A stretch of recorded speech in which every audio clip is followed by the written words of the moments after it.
பாமக சார்பில் நாளை நடைபெறும் போராட்டம் அதிர்வலைகளை உருவாக்கும் என்று பாமக நிறுவனர் ராமதாஸ் தெரிவித்துள்ளார்.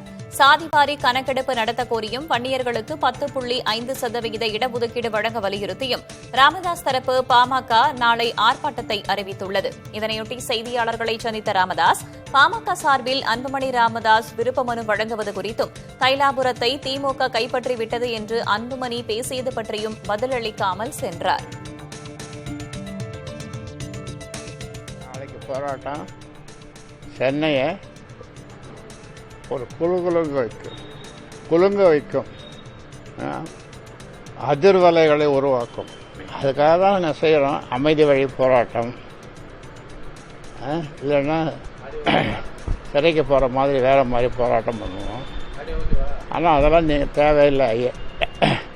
டாக்டர் ராமதாஸ், நீங்கள் அமைதியாகவே பண்ணுங்க, நான் 10.5 கொடுத்துட்றேன் அப்படின்னு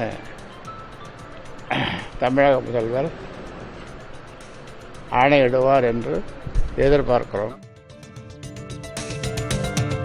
அரசு பள்ளிகளில் பயிலும் மாணவர்களின் எண்ணிக்கை 2 ஆண்டுகளில் 5.31 லட்சம் குறைந்திருப்பதை சுட்டிக்காட்டி பாமக தலைவர் அன்புமணி ராமதாஸ் குற்றம் சாட்டியுள்ளார். இது தொடர்பாக அவர் வெளியிட்டுள்ள அறிக்கையில், அரசு பள்ளிகளில் பயிலும் மாணவர்களின் எண்ணிக்கை குறைந்திருப்பதாக புள்ளி விவரங்கள் வெளியாகியுள்ளன. திமுகவின் ஒட்டுமொத்த 5 ஆண்டு ஆட்சிக் காலத்தில் இந்த எண்ணிக்கை சுமார் 13.28 லட்சம் குறைந்திருக்கும். அதன்படி ஆண்டுக்கு 5 முதல் 6% அளவுக்கு மாணவர்கள் எண்ணிக்கை குறைந்து வருவதை எந்த வகையிலும் நியாயப்படுத்த முடியாது என்று கூறினார். மேலும் அரசு பள்ளிகளை மேம்படுத்துவதாக வாக்குறுதி அளித்து ஆட்சிக்கு வந்த திமுக அரசு திட்டமிட்டு அரசு பள்ளிகளை சீரழித்து வருவது கண்டிக்கத்தக்கது என தெரிவித்துள்ளார். 2026 சட்டமன்ற தேர்தலில் பாமக சார்பில் போட்டியிடுவதற்கு விருப்பம் தெரிவிப்பதற்கான விண்ணப்ப படிவங்கள் வரும் 14ஆம் தேதி முதல் விநியோகிக்கப்படும் என அக்கட்சி அறிவித்துள்ளது. தமிழ்நாடு மற்றும் புதுச்சேரி சட்டமன்ற பொதுத் தேர்தல்கள் விரைவில் நடைபெறவுள்ள நிலையில் அதிமுக சார்பில் வேட்பாளர் விருப்ப மனு தொடர்பான அறிவிப்பு வெளியான நிலையில் அதைத் தொடர்ந்து பாமக சார்பில் போட்டியிட விருப்பம் தெரிவிப்பதற்கான மனுக்கள் 14ஆம் தேதி முதல் விநியோகிக்கப்படும் என அக்கட்சித் தலைவர் அன்புமணி ராமதாஸ் அறிவித்துள்ளார். மேலும் தேர்தலில் போட்டியிட விரும்புவோர் அந்த விண்ணப்பங்களை பூர்த்தி செய்து டிசம்பர் 20ஆம் தேதிக்குள் பனையூரில் உள்ள கட்சித் தலைவர் அலுவலகத்தில் ஒப்படைக்கவும் அறிவிக்கப்பட்டுள்ளது.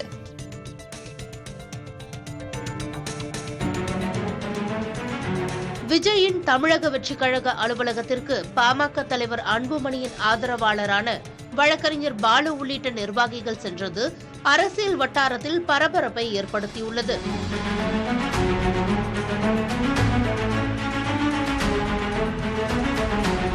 சென்னை பனையூரில் உள்ள தாவேகா அலுவலகத்தில் அக்கட்சியின் பொதுச் செயலர் ஆனந்தை வழக்கறிஞர் பாலு சந்தித்து பேசினார். அப்போது ஜாதிவாரி கணக்கெடுப்பை நடத்த கோரி பாமக நடத்தும் ஆர்ப்பாட்டத்தில் தாவேகா பங்கேற்க வேண்டும் என அழைப்பு விடுத்துள்ளனர். பின்னர் செய்தியாளர்களிடம் பேசிய வழக்கறிஞர் பாலு, அரசியல் ரீதியாகவும் கூட்டணி குறித்தும் பேசுவதற்கு இது தருணம் அல்ல என குறிப்பிட்டுள்ளார்.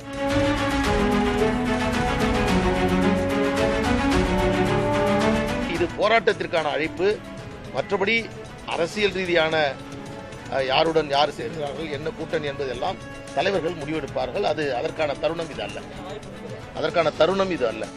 வரும் 17ஆம் தேதி சென்னையில் பாமக தலைவர் அன்புமணி தரப்பினர் ஆர்ப்பாட்டம் நடத்த உள்ள நிலையில் திமுகவை தவிர அனைத்து கட்சிகளுக்கும் அழைப்பு விடுத்து வருகின்றனர்.